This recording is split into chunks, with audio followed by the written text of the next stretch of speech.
Hey guys, happy Valentine's Day to you all. The season of love is truly upon us, and there are like thousands of video game couples to choose from. Some better than others, even those lousy fan shippers that don't seem to make much sense at all. Love can be a bittersweet and complicated thing, and video game characters often got it right. Even if they should go wrong, they're often very impactful after a tragic loss. Anything can happen when a character or characters are in love. So let's check out my top 10 video game couples. Enjoy!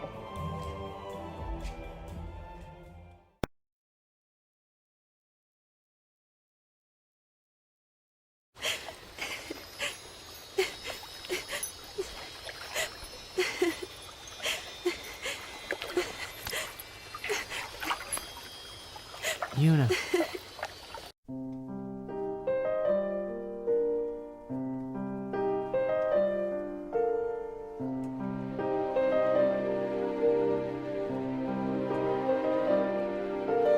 Wind and my heart swimming in collected words, moved by.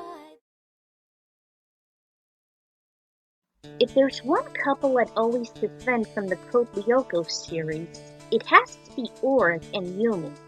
And no, I don't count that arrogant brainwashed backstabber William, nor the sassy and sleazy Sissy.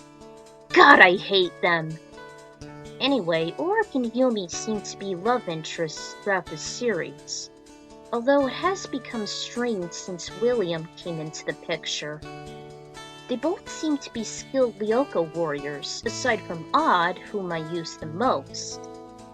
I can understand Ulrich's shyness on admitting his feelings for her, although I wish he would have said that Yumi is his girl to avoid any future conflicts, and throw the other two out like toxic liars.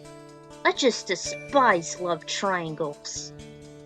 After all, they both are 8th graders from Katic Academy, and they do attend classes together, even when fighting against Xana's evil forces. But they're only number 10, as I don't seem to know very much about them, aside from the games, which doesn't develop much. And the show's just too long for my taste. Seriously, the games are a lot quicker. I wish that Ulrich isn't too shy to admit his feelings for her, and that Yumi isn't so much of a recluse. But I'd like to believe that William has opened her up more, and still decides to have the hots for Ulrich, rather than having a Stockholm syndrome. I hope the relationship was made official by the time they defeated Xana for good, and graduated from that godforsaken place.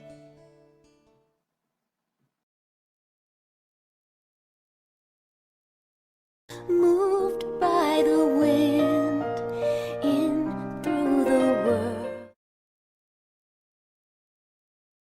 It is Reptile. We find him, maybe we find your girlfriend. Kitana is not my girlfriend. She may help us, remember? So what do we do? Canonically, Liu Kang and Kitana aren't really a couple, at least not in the classic game. In other media, such as the first 2 movies and Defenders of the Realm, I'd like to consider them as such. Kitana seems to provide as a pretty good guide and supporter to Liu Kang, once he had proven he's the chosen hero and has what it takes to restore Earthrealm, Outworld, and Edenia into order. And it was also nice it has been hinted in Shell and Monks too. While it hasn't been seen much in the games as they fight separately, like Ulrich and Yumi, the later titles seem to flesh them out bit by bit. I know it sounds crazy, but I actually support that pairing, and it wasn't until the alternate timeline when it was finally made into fruition. It really sucks what could have been with the would they won't they couple, especially with their separate duties by defending Outworld and Earthrealm respectively. Perhaps it would have been better if Kitana would have given the duties of Outworld to someone else, like his father's friend Asgard. Or perhaps to the restored Sindel. Anyone! Anyway, it wasn't until one of the modern titles, Mortal Kombat 11, in which Liu Kang, Kitana, Raiden, Kung Lao, and Bo Rai Cho became the current elder gods of the Netherrealm. Well, pretty late, but still bittersweet, and I never would have wanted it any other way.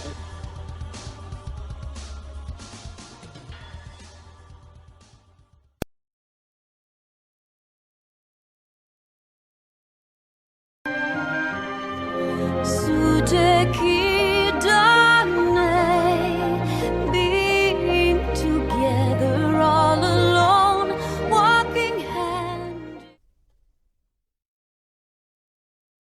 I'm not really a huge supporter for Link and Zelda. It seems so awkward if Link should be enlisted as Hyrule's prince, or at least the leader of the Hylian Knights. Besides, we all know how that turned out. I'd much have him live with nature rather than a busy city, so I go with the second logical choice, Link and Malon. In theory, this could have been the better couple and the most compatible. Their roots can be traced back to Ocarina of Time, when Link first encountered Malon at the market, then awakening her father with a cuckoo, then learning Epona's song, and having her as a valuable companion after he saved the ranch from the abusive, treacherous Ingo. While I'm not too big on westerns, I can kinda see the relationship. Especially when she thanks Link for saving her home, and dreaming of a knight without armor wanting to rescue her, according to one of the gossip stones. There were some theories going round that after Link has returned to Hyrule from Termina, he settles in Lon Ranch with Malon, and the Ordon village was soon built near Kokiri Forest, hence the hero of Twilight learning incredible skills of horseback, tending crops and livestock, and other valuable skills. It seems to be a nice choice for a Zelda couple. At least it's so much better than those other sick choices. Although personally, I'd much rather have Link to pair with my Pokemon trainer OC, but I guess this works well too.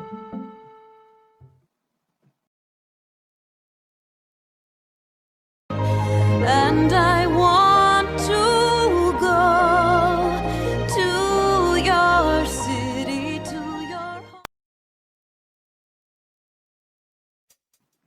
It was nice to see Zero have a love interest in Iris from Mega Man X4, as one of my favorite installments. A little before the Repliforce War began, Zero and Iris seemed to be very close, even though they don't seem to fight together despite having Iris as Zero's own navigator.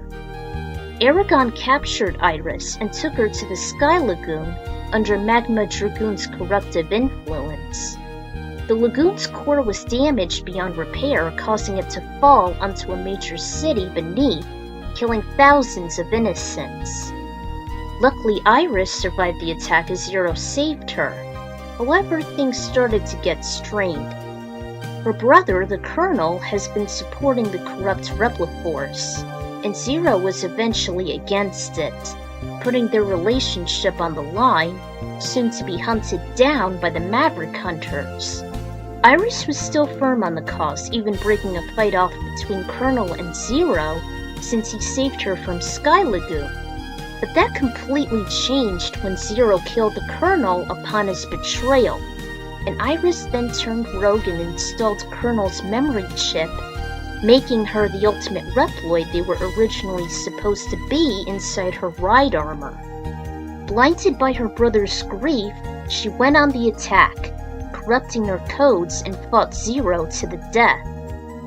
Unfortunately, she didn't survive the explosion afterwards, and she wished that a peaceful world with Reploids should exist, even though it seems like a fantasy now.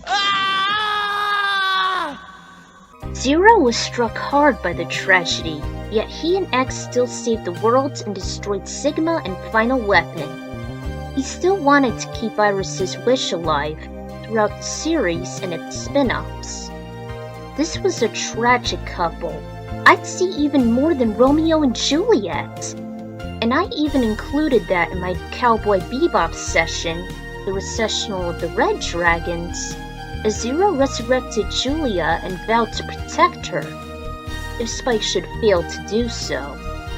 A sad end to be sure, but still a nice new beginning.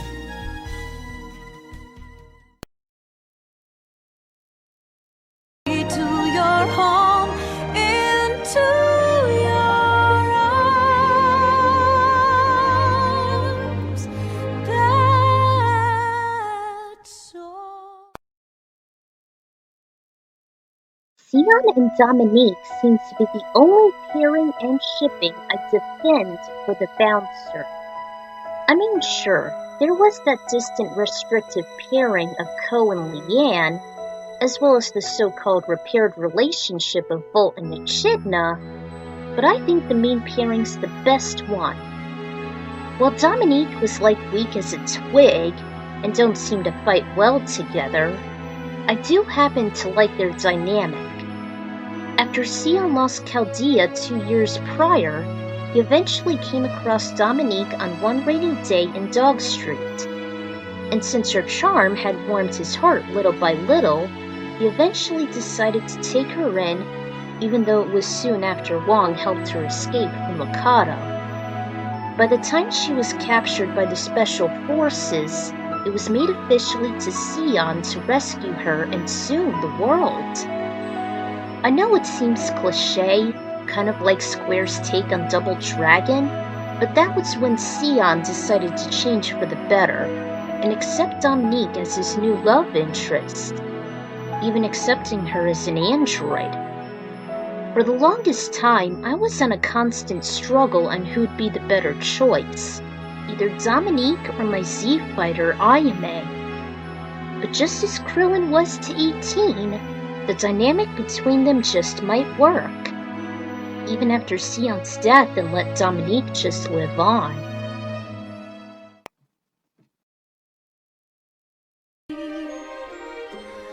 From those conflicted nights.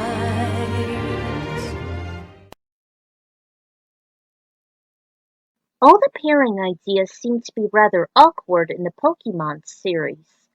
From Ash to a lot of other girls, depending on the generation, or Brock and his obsessiveness with women, or God knows how Pokemon get their relationships since they're compatible with lots of others. I reluctantly chose the Nidorans for this one, because it seems like a more tolerable choice. Each of the evolutionary lines are female and male respectively, and they seem to have the same types of evolution.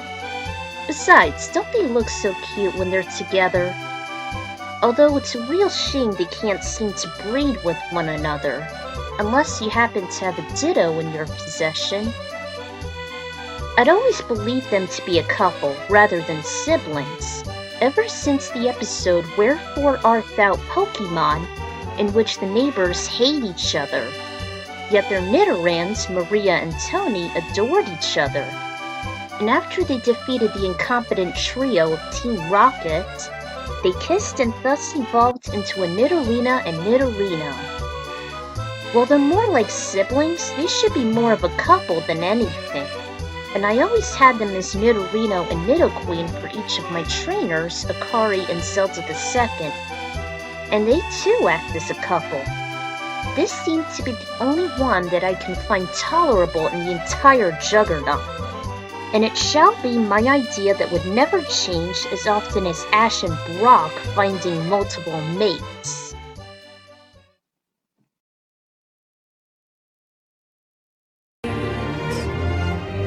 As from my dream.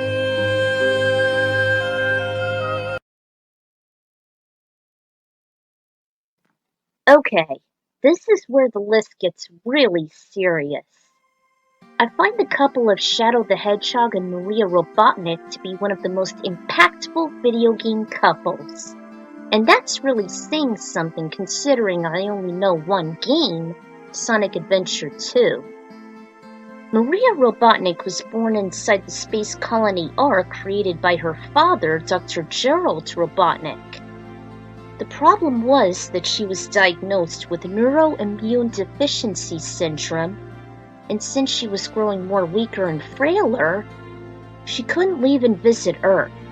Desperate to save her, he created the ultimate life form, Shadow the Hedgehog, and with Maria's similar essence inside him, they've grown inseparable ever since.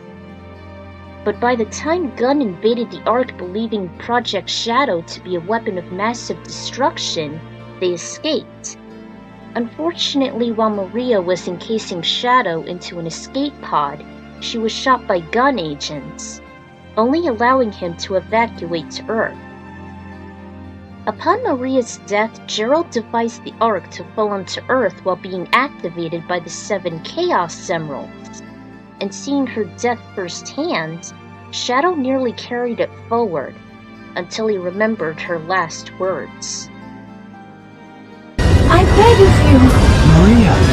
give them a chance to be happy. Realizing Maria's motivation and promising to save the world, Shadow risked his life to defeat the flawed perfect light form, the Bio-Lizard, and the Biohazard with Sonic's help.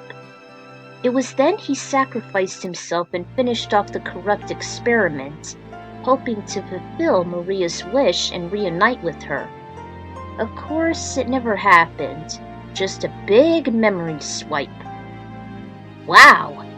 Their tragic love hit me even more than Iris and Zero or Sion and Dominique. I wish that would kinda be the end of Shadow, so he'd reunite with her and not be screwed over so much in later games. Still, I got to thinking if whether or not their love would have been taken further. Kinda awkward, like with Sonic and Elite. Still, it was actually a tragic tale and it fueled Shadow's pathos. Kind of wish he would travel back in time to save her, though.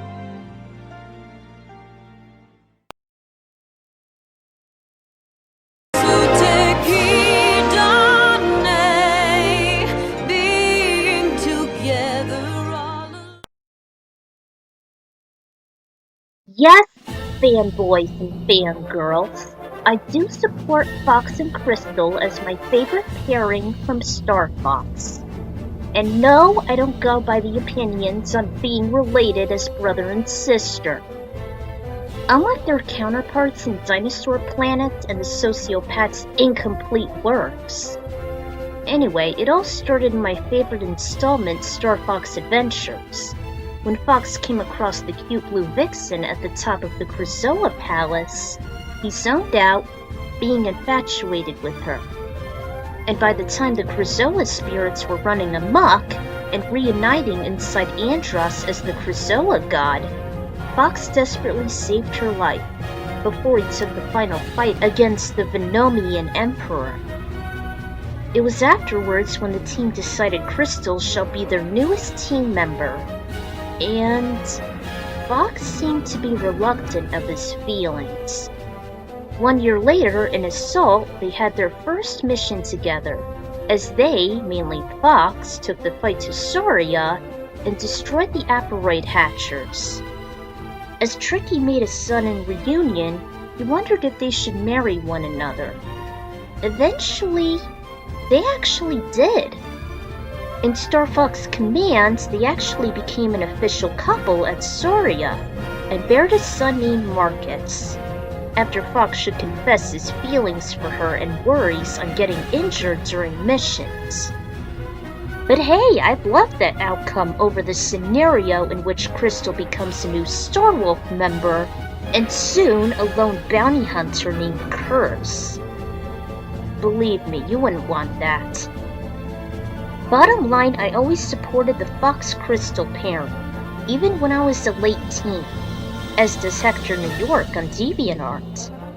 I too would keep loving the idea of being siblings, if only fanfiction Dreamer didn't go corrupt, thus taking the 3rd spot.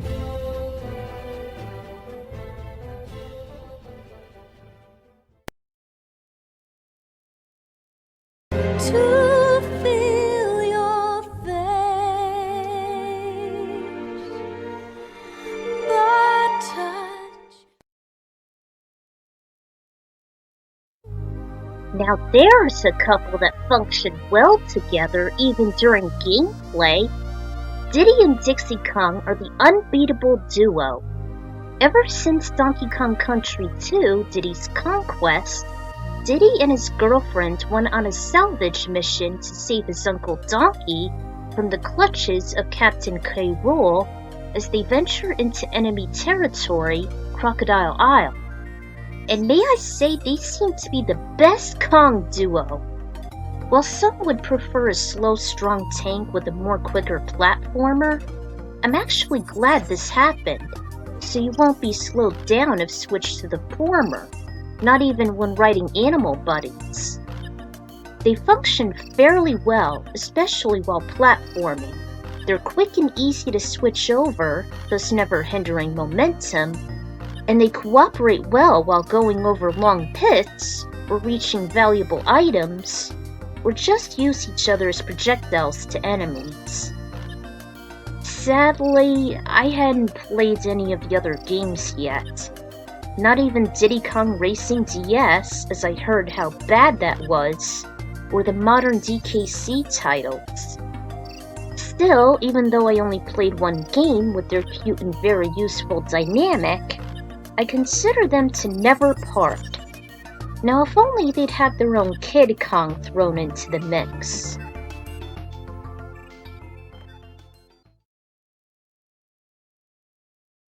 Alright, I managed to count down the top 9 of my favorite couples, but first, let's bring out the honorable mention.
My all-time favorite couple from video games is from the Final Fantasy Juggernaut, specifically 4, and it happens to be the Baron Royals, Cecil and Rosa.